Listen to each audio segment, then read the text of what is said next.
to the Free Kick Podcast. My name is Todd. And how about your Philadelphia Union defeating FC Cincinnati by a score of 4-2, thanks to 2 goals by Todd, a goal by Quinn Sullivan, and a goal by Mikael Uhre. I know I went out of order, but what a night it was Wednesday night. This is like take 7 or 8 of trying to go live here on YouTube. I talked about it a couple of shows ago that we would try to go live on YouTube, and that's what we are attempting here right now, live on a Thursday evening. And we're just going to talk FC Cincinnati, Philadelphia Union. The Philadelphia Union are going to go ahead and play Mazatlan on Saturday at Subaru Park at 7:30 p.m. in the quarterfinals.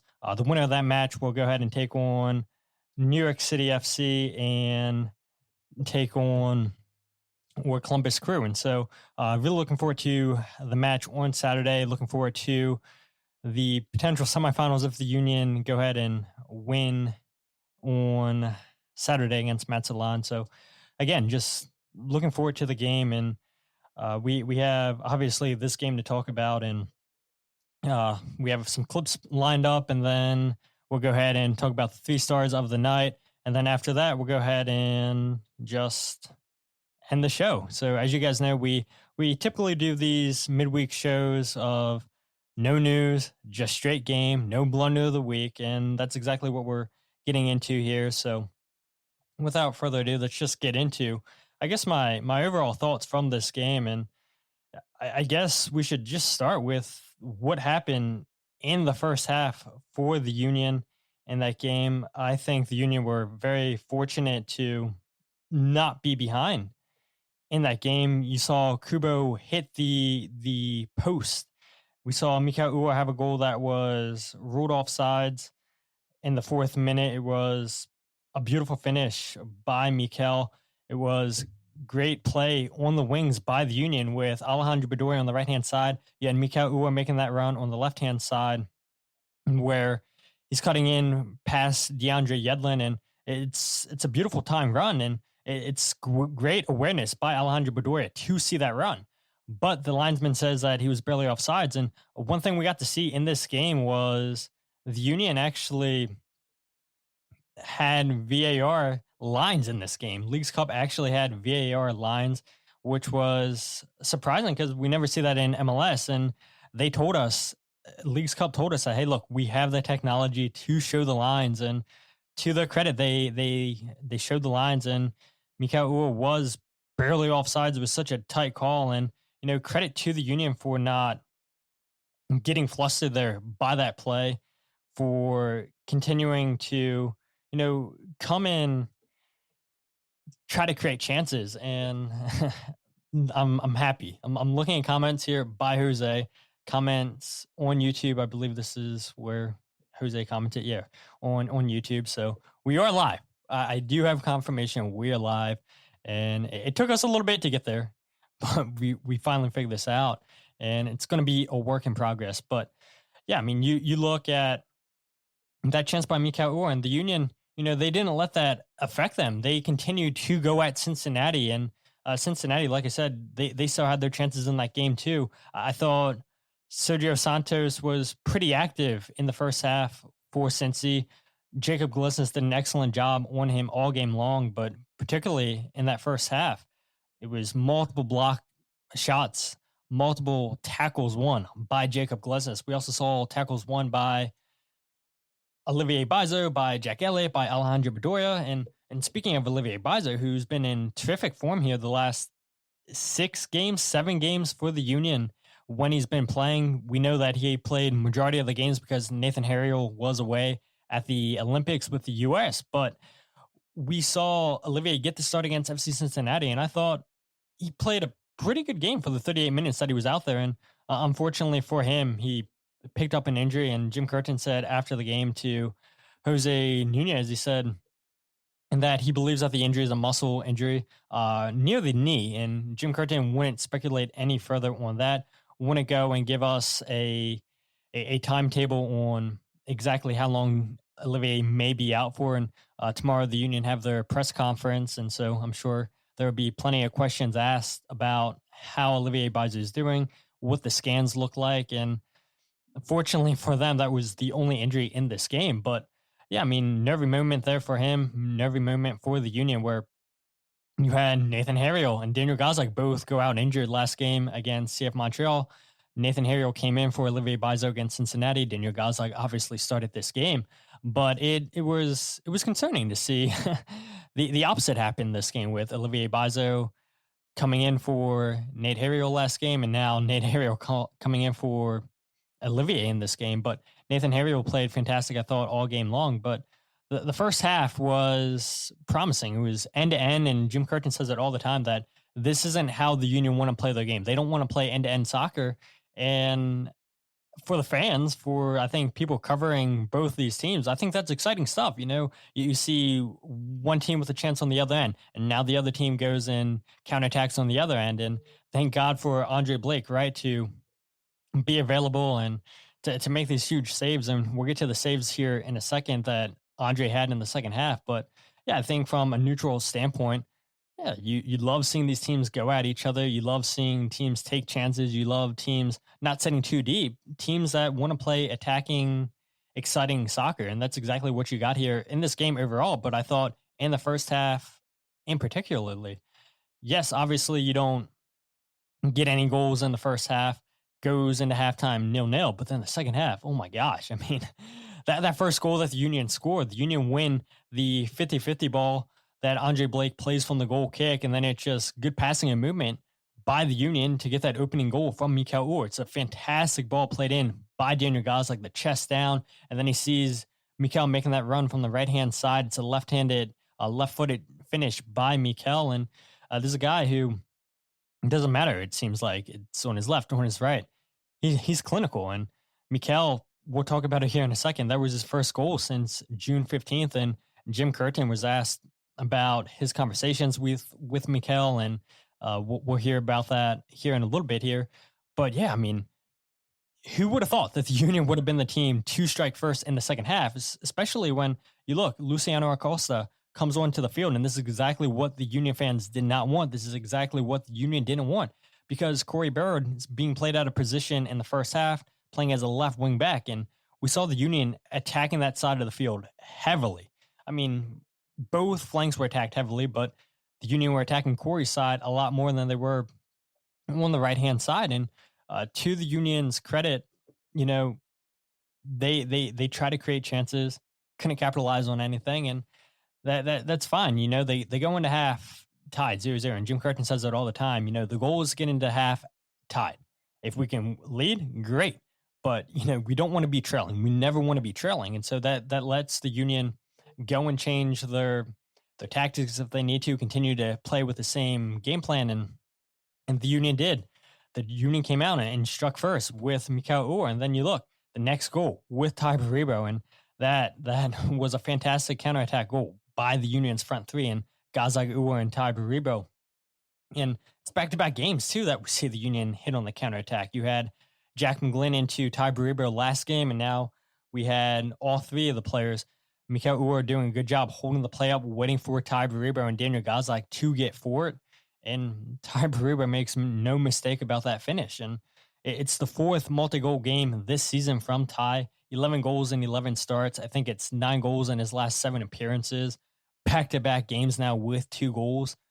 He's been fantastic. Ty Baribo has been fantastic, and we'll talk about the depth here a little bit later about the Union. Looking at, is it good, is it not? And I know that it looks like Jose Martinez is about to be sold to Brazilian side Corinthians, and we're not going to talk about that here at this show. A couple episodes ago, I talked about Julian Kranza, and we talked about him, I feel like, for 25, 30 minutes. And so with Jose Martinez being here since 2020, I feel like he deserves the respect that we gave Julian Kranza. So we're not going to talk about that potential transfer yet until it's official, but from all signs, it looks like it is going to be official. We actually have Jillian here in the comments, so I appreciate you, Jillian, for checking in here. And we're also not going to talk about the town hall meeting. I believe Jillian and her husband, Kyle, are going to talk about on their show tonight. Last night, the Philadelphia Union had their town hall with Ernst Tenner, Richard Leibovich, Jay Sugarman, Jim Curtin, who I don't believe was scheduled to be at the meeting, but he showed up, and then Tim McDermott. And it seems like from the audio I listened to, some good questions, some bad questions. Again, this isn't going to be the show that we get into that. Tune into the One Team We Agree On with Kyle and Jillian Omni to get their thoughts about that. And I think there's probably going to be other shows discussing that. And yeah, it's just not going to be us here on this show. Maybe Sunday if we have time. But again, there was the end of the transfer window yesterday. A lot of moves got done. So the episode on Sunday is going to focus heavily on transfers that you guys may have missed, transfers you guys should focus on, and then we'll go ahead and talk about if Jose Martinez has been officially sold or not. Sanders and Gabo has been sold by the Union. We'll talk about that on Sunday as well. Nelson Pierre, was recalled from his loan to Charlotte Independence. We can talk about that for a little bit. But again, none of that's going to be the talk for this show. We're talking FC Cincinnati and FC Cincinnati only. So after the Union, long rant, I know. After the Union go ahead and go up 2-0, we see Cincinnati crawl their way back in here. It was a great save by Andre Blake on Luciano Acosta, who we knew was going to cause trouble for this Union back line because he always does. He's the league MVP. There's a reason why I said on the Battered MLS Fans podcast that I believe he's the best player in MLS. He's a fantastic player. He's a 10 that I wish the Union had, and he is the catalyst that drives Cincinnati forward. It doesn't matter who the forwards are. It doesn't matter who the wingbacks are. Everything goes through Acosta, and we saw that in this game. Andre Blake comes up with a huge save, and then the ball falls to Buka, and he puts it in the back of the net. We saw a lot of ball watching there by the Union defensively once Andre Blake makes that save, and I get it, right? Andre Blake's a fantastic goalkeeper, and we're all stunned by the saves that he pulls off, but you've always got to be aware of where the opponents are. You always got to be aware of, hey, look, Andre might not parry this ball away great. And so you always got to be in good position. The Union weren't. And then Cincinnati get one back. And we see Andre Blake come up with a huge save in the 73rd minute on Kubo. Andre Blake honestly had no reason to save that whatsoever. But we talk about it all the time that's typical Andre Blake right there. He's giving you at least one save a game, one key save a game. And that was the moment right there on Kubo. And then we see Cincinnati tie the game up in the 79th minute with DeAndre Yedlin. And it's a player that you don't expect to be centrally in the box. And that's exactly what it was. And the Union couldn't do anything about it. But this is what I love about this team, the mentality of this club. We've seen them blow games against Chicago. We've seen them blow leads against Montreal twice. We've seen them blow the lead against Austin earlier in this season. There's been multiple games this season. I believe the Union have dropped 20 points, I believe it is this season. Somebody in the comment section can go ahead and fact check me on that, but I believe it's 20 points this season that the Union have dropped. And to their credit, they don't let the 2-goal blown lead throw them off their game. They go right back down and score a goal with Todd, which has there been a player for the Union in the last 5-6 years that have been in this impressive form like Todd? I'm not sure. I mean, everything he touches winds up in the back of the net, and the Union aren't going to complain about that. The Union are going to continue to ride that. And so fantastic finisher by Todd, and then 3 minutes later, Quinn Sullivan adds the fourth to put the Union up 4-2, and that's all she wrote. And it seemed like Cincinnati were stunned. That they worked hard to crawl their way back into this game, and they did the same thing when they played New York City last. They were down 2-0 and came away to score 2 goals and eventually win that game against New York City. And they're probably thinking, look, we can do the same thing against the Union, but the Union said, no, not again. We're not blowing another lead. We're not losing another game. Ty Rebo gets a second goal in this game. Quinn Sullivan adds another one. And we can talk about Quinn Sullivan here a little bit more, particularly against or about the depth of this team. Quinn Sullivan's a good player to come off the bench. And yeah, for sure. I would definitely hit on that here a little bit. But yeah, all in all, I mean, an entertaining game by the Union, entertaining game by Cincinnati. And actually, prior to that win, the Union were 0-3-1 in the last 4 games against Cincinnati. Pat Noonan has had Jim Curtin's number. He has known how to beat this team. the last time the Union beat Cincinnati was in the playoffs, 1-0. Leon Flott came up with a huge goal in 2022, I believe. That's when the Union beat Cincinnati again. You guys that are in the comments, you guys can fact check me on that, but I believe it was 2022 Leon Flott scored that lone goal against Cincinnati. But all in all, credit to the Union for coming up firing and not being intimidated by the atmosphere of TKL Stadium, which I know was dead. That stadium was not nearly full like it normally is, and at times they were loud, and especially when they went up and tied the game 2-2, it definitely got loud. And so credit to the Union for finding a way back after they blew a 2-0 lead in this game. The first topic, though, that I want to talk about that doesn't include my overall thoughts in this game is actually Mikael Uhre. He scored his first goal since June 15th, and it was a big moment for him in this game. We saw a lot of good runs, a lot of good movements by Mikael Uhre in this game. And Jim Curtin was asked after the game, how do you assess his performance when it's been a while since he scored a goal? Things haven't been easy for Ty or for Mikael this season. And what's those conversations been like? And so this is what Jim Curtin had to say on Mikael Uhre. You can go back through the archives, and he's played a lot of great games for the Union. There's no doubt about that with Mikael. Is there more pressure on him because he's a striker? Yeah, there is, absolutely, and he knows that. And what you see is the few times that we've had real discussions, and it's probably been 5 or 6 times where he'll come into the office, we'll talk, it's honest, it's real. That next game is always like tonight. It's the level that we see Mikael at. He knows he can go there. He goes there the majority of the time, but sometimes I think, like all of us, we need a whatever you want to call it, a kick in the butt, a reminder, encouragement, belief. And, he went out on the field tonight and I thought did a great job. So those conversations are what happen in any team. It's normal. It's healthy. But I don't think it's a coincidence. When he goes through the slightest bit of adversity or a decision going against him, the next time he comes out on the field, and I think he performed great tonight.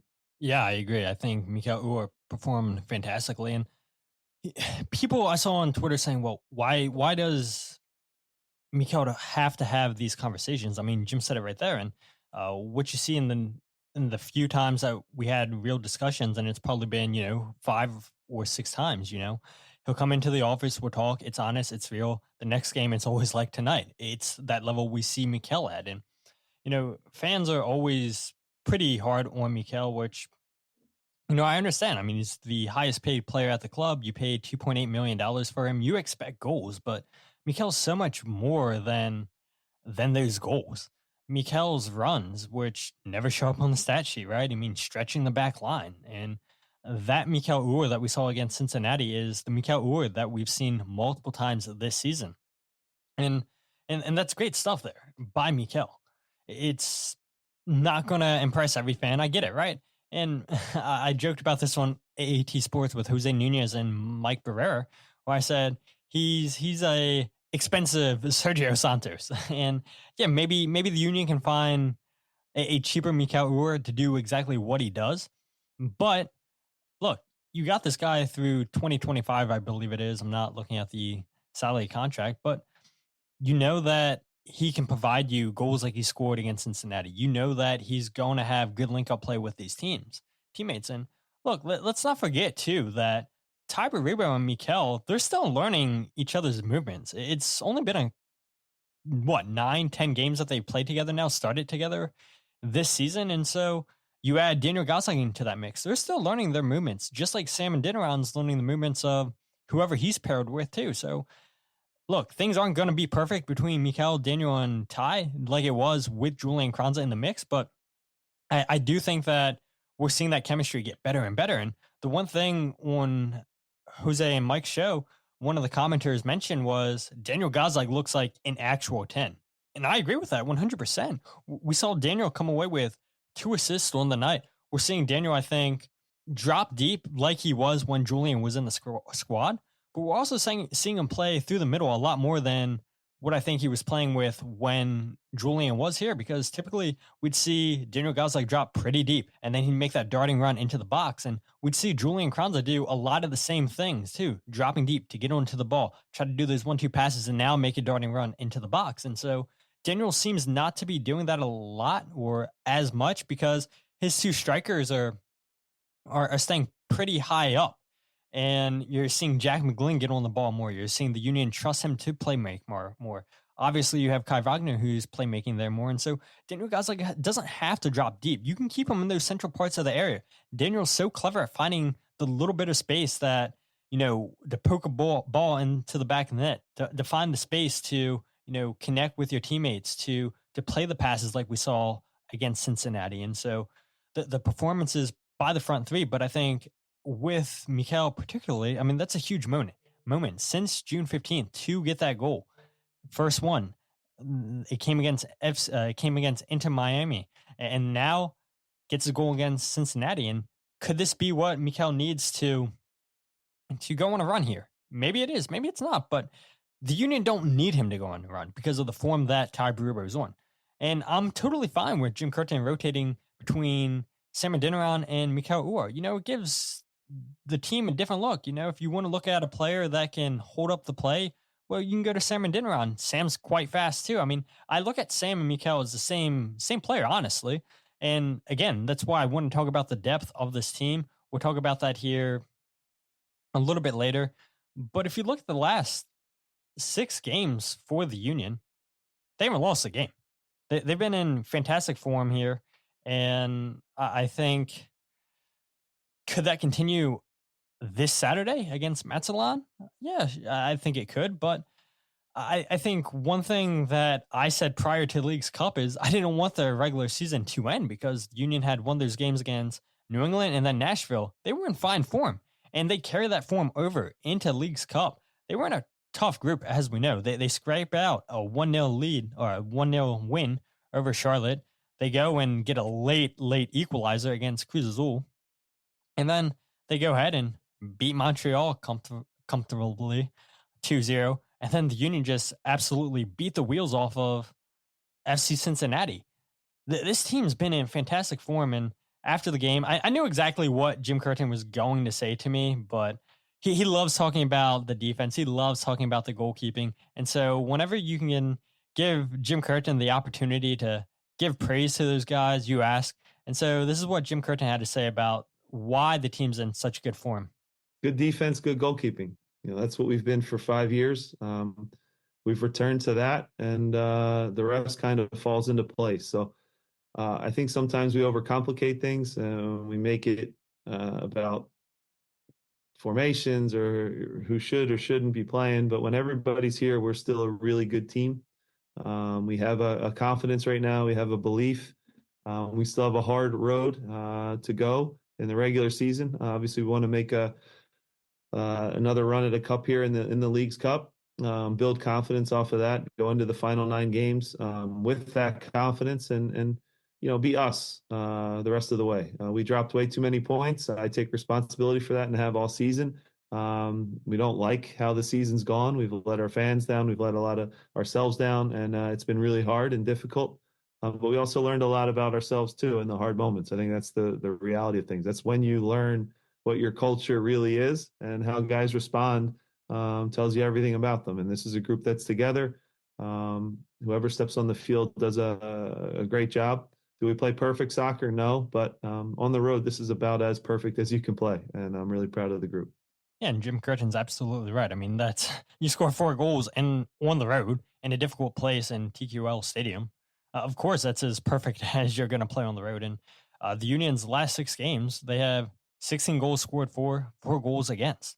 Yes, you give up 2 goals against Cincinnati on the night, and we talked about it maybe 10 minutes ago. Credit to the Union's mentality for, yes, you blow a 2-0 lead, but then you come back and score 2 more goals to win the game 4-2. And Cincinnati, like we said, they were upset. The players, the fans were upset to see their team. They don't typically lose at TQL Stadium. I tried to look up the number earlier. Yeah, it's been 20 points this season that the Union have dropped in the regular season. 20 points. Jim Curtin says, he takes the blame for that. But his team these last 6 games, they found their good form. And a big part of that is 100% Andre Blake being back. Jose Martinez being back from Copa America. And again, if you guys are just joining us live here on YouTube, we're not going to talk about the potential transfer of Jose Martinez. We'll save that for when it's official. And I know fans are maybe panicking a little bit if that move does become official. What does this team look like? A player that's been a staple the last 4 years. Again, we'll get into that on Sunday, but one player you're going to have is Andre Blake, and Andre Blake is fantastic. He's the best goalkeeper in MLS. He's always going to keep you into those games.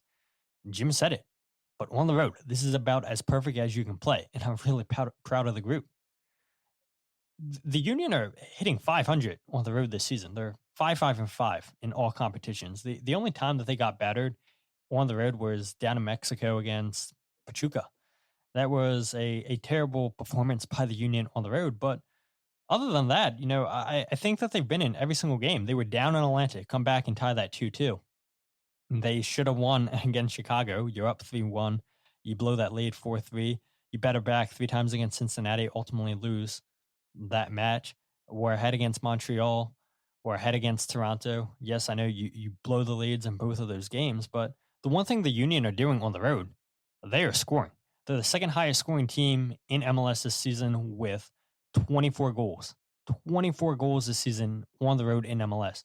The team that the Union are scheduled to play on August 24th and the Columbus Crew, they're first in the league with 26. And maybe, just maybe, one of those two teams, if the Union win this game on Saturday, maybe they could potentially play Columbus. And if the Union make their way to the final, then that game on August 24th will be scheduled to another date. But yeah, regardless, I mean, the Union are such a fun team to watch on the road. And look, I know the Union are out of a playoff spot right now, and they're only a point behind Atlanta, and they'd be in that final play-in game.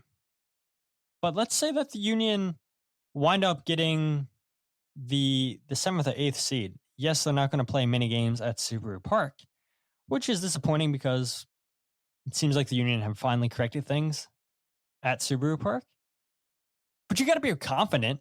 You got to feel confident with this team on the road. They're sitting 500 in all competitions, 5-5-5. The second highest scoring team in MLS this season on the road with 24 goals. 4 goals against Cincinnati. This is a good team. Can you argue a great team on the road? Maybe. I think Jim Curtin's done a fantastic job the last 2-3 years just to get this team's mentality right on the road, where they talked about it this year, where it's less pressure playing on the road. And that's why you've seen them play with a little bit more freedom as opposed to Subaru Park, and why they're never afraid on the road. And that's only going to help them the farther they go the rest of the season, if they have to play a majority of their games on the road in the playoffs. Again, I know the Union aren't in the playoffs right now. They sit 1 point out of a playoff spot for the playing game, but every time the Union go on the road, you got to feel like they're in the match. And that's exactly what they were in against FC Cincinnati. The mentality of this team is just insane on the road. Insane to go and score those 2 goals and make it 4-2. And we've talked about that plenty of times, but yeah, this team's really exciting to watch. Yes, you get Andre Blake back. Yes, you get Jose Martinez back. You continue to ride the hot wave of Todd Ribero's hot form. Daniel Gazag's been in fine form. This team's just playing really, really good soccer. And I guess that brings up the final topic that I want to talk about. And that topic is the depth of this team. And again, I know there's been moves that the Union have already announced. There's the potential move of Jose Martinez. Now I've mentioned that for the 10th time. I continue to tease you guys about that. Continue not to mention it here on the podcast. Talk about it whenever it's official. But I still think, regardless of the moves that the Union have made, I do think that their depth is pretty good. And it could potentially be the most depth that we've ever seen the Union had. Jose Nunez asked Jim Curtin after the game to comment on Quinn Sullivan's performance coming off the bench, and then the injury update to Olivier Bizo. And so Jim Curtin talks about the depth of the squad right here. When we have our full group available to choose from, I think you can see guys are hungry to come off the bench. You saw it against Montreal. You see Jack McGlynn come in and contribute and make an impact. You saw Sam do a good job. Mikael came in and helped us. So, and then it flips, and now the opposite happens with Quinn coming off the bench. He makes 2 big plays, gets a goal and an assist. So you need your full squad. I still say when our full group is here, even minus Julian right now, we have a really deep, strong group, and we utilize that. Unfortunately, Olivier picks up an injury, so we get a little bit thin again at the back, especially. But I think it's a minor injury. I don't want to speculate, but he pointed to that kind of outside of the knee, not knee damage, more on the muscle that kind of connects there. So hopefully it's a minor muscle injury and not anything that needs a significant recovery or even a surgery. So thought Olivier did a good job up till then. The thinking there was, Nate, with the mental, physical fatigue of the Olympics, a tough game against Montreal, we made a change. It worked out tonight. But we'll have to regroup, put together a strong team to prepare for whoever our next opponent is, either Cruz Azul or Mazatlan. And so we already know who the Union play this Saturday. It's Mazatlan, as they won on penalties against Cruz Azul, which, why couldn't they have done that against the Union? And the Union could have gone and taken care of business and knocked them out of the competition. I mean, that's what the Charlotte fans were complaining about, saying, come on, Union. Like, you guys couldn't beat them on penalty kicks. You guys get that late equalizer, and all the Charlotte fans are saying, yeah, we're big fans of the Union right now because of Daniel Gazdag. We're huge Daniel Gazdag fans. And yeah, the Union obviously lose on penalty kicks, just like Cruz Azul lose on penalty kicks, and now the League's Cup run is over. But the depth of the team, it's fantastic. It is really, really fantastic. I mean, you just knew when Elsinio was on the team that was always going to be Jim Curtin's first planned sub. And then once Elsinio left, sometimes that planned sub would be Anthony Fontana. But then after both players left the club, then it would always be Corey Burke. You always knew Corey Burke was coming off the bench. You knew that Sergio Santos, when he wasn't starting, would be a player coming off the bench. Everybody knew Jim Curtin's planned subs, but I think now you look and Jim Curtin can go many different ways in a starting lineup. You can bring Quinn Sullivan off the bench like we saw against Cincinnati. You can bring Sam Adeniran off the bench like you did against Cincinnati. Olivier Bizo came off the bench against Montreal. Nate Herriot came off the bench this game because of that injury. Leon Flock, you can bring him off the bench to close out games. You can come and bring Danley John Jock off the bench. I do think he will start once he gets his visa issues figured out. Jim Curtin, I'd imagine, is going to give us an update tomorrow on where things stand in terms, okay, did the Union register Danley in time? Did they not? But regardless, we know, well, hopefully he'll be playing in MLS if the whole visa situations were taken care of. But look, the point is, you didn't have plenty of players that at least I feel confident in. I don't know how you guys feel, people listening, people that are watching live on YouTube and Facebook. I do feel like the Union have plenty of options, plenty of players that can bring off that bench if they're chasing a goal. And Jim Curtin actually mentioned it in his press conference, I think, leading up to this game, that, look, even Kevin Sullivan can come and change games. They haven't had a player that has the 1v1 ability that Kevin has since Elsinio. And so, yeah, maybe Kevin Sullivan's going to be that player if the Union are down on goal. Maybe Kevin comes off the bench and provides a spark and magic. Looked good in his 5 minutes or however long it was against New England, and that's the last that we saw of him with the first team. But over this weekend against Chicago Fire 2, Kevin had an assist, and the one thing that I'm just always so impressed with is his dribbling ability, how close he's able to keep the ball at his foot. And of course, you're not going to have that much time, that much space when you play against first team players, against pros that have been playing for 5+ years, players that know MLS inside and out. But yeah, maybe Kevin Sullivan can also be that game changer off the bench. But the good thing is that the Union, if they go down they have players that can get them back into the game. If the Union want to shore things up defensively, they have plenty of players on that bench too. And we've seen Jim Curtin switch to a three in the back, bring Damian Lowe off the bench to try to close things out too. And Jim said it there in the quote. I will say when our full group is here, even minus Julian right now, we have a really deep, strong group and we utilize it. And we saw Jim utilize all of his substitutes against Cincinnati. I think he used all of his substitutes against Montreal too.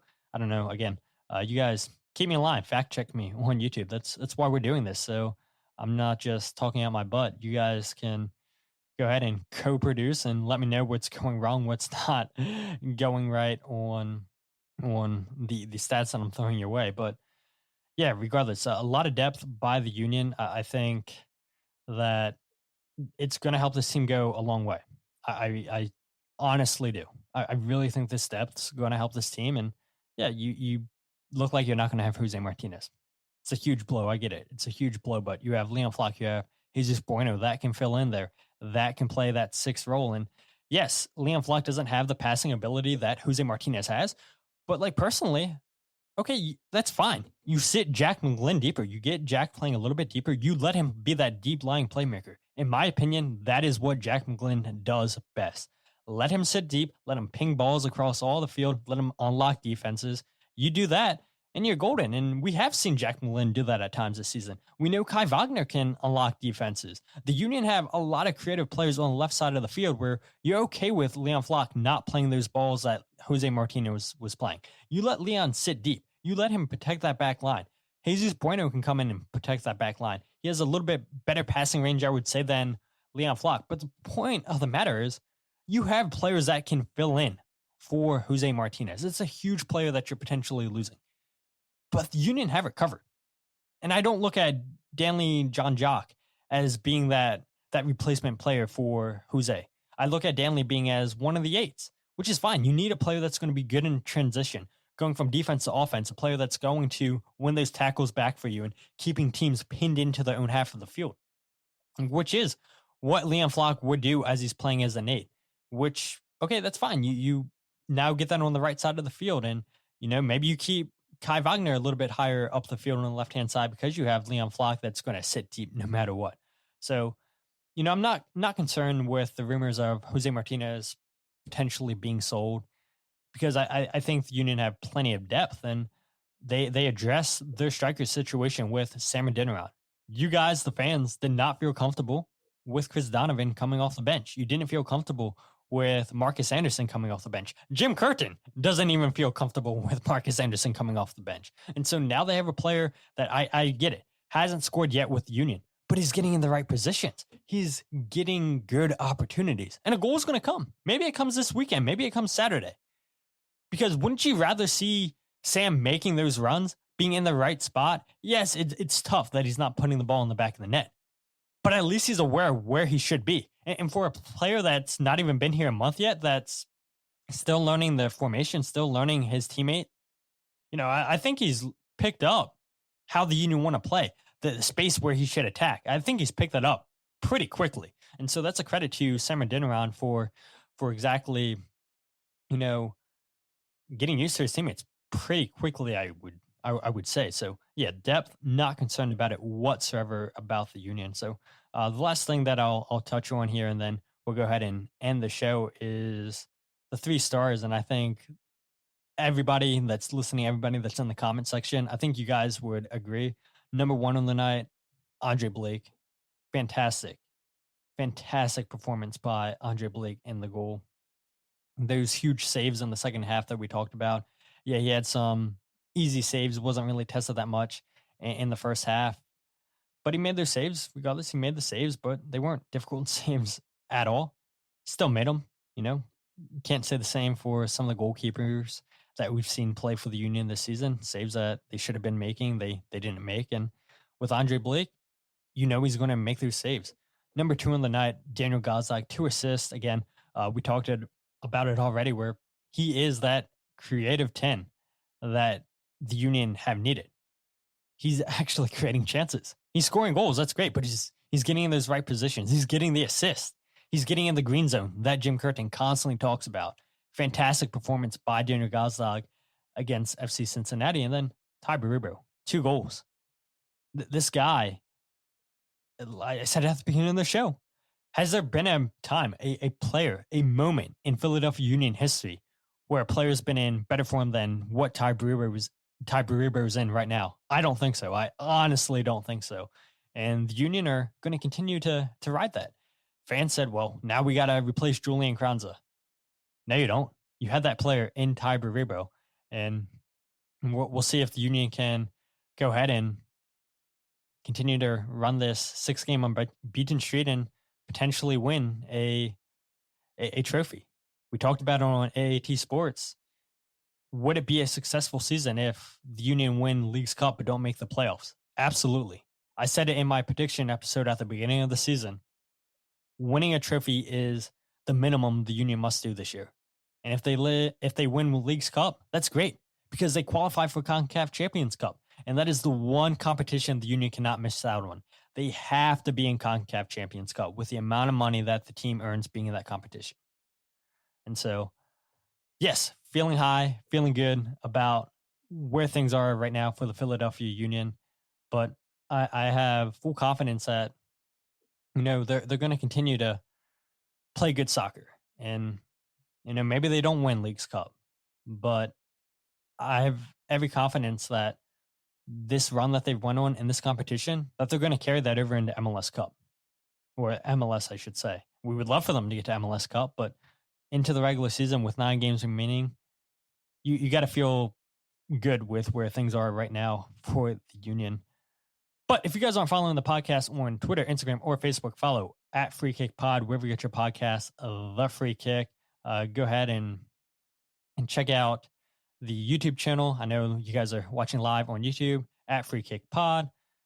And again, The Free Kick, wherever you get your podcast. And for everybody that's joined live, I appreciate you guys. Thank you guys so much for tuning in live. And it's 7:23. So here in 9 o'clock, so it's almost an hour and a half, I'll be live once again on YouTube. But this time right here, link in the description on the Battered MLS Fans live on YouTube, 9 p.m. We're going to talk about Mauricio Pochettino going and becoming the United States men's national team manager, supposedly.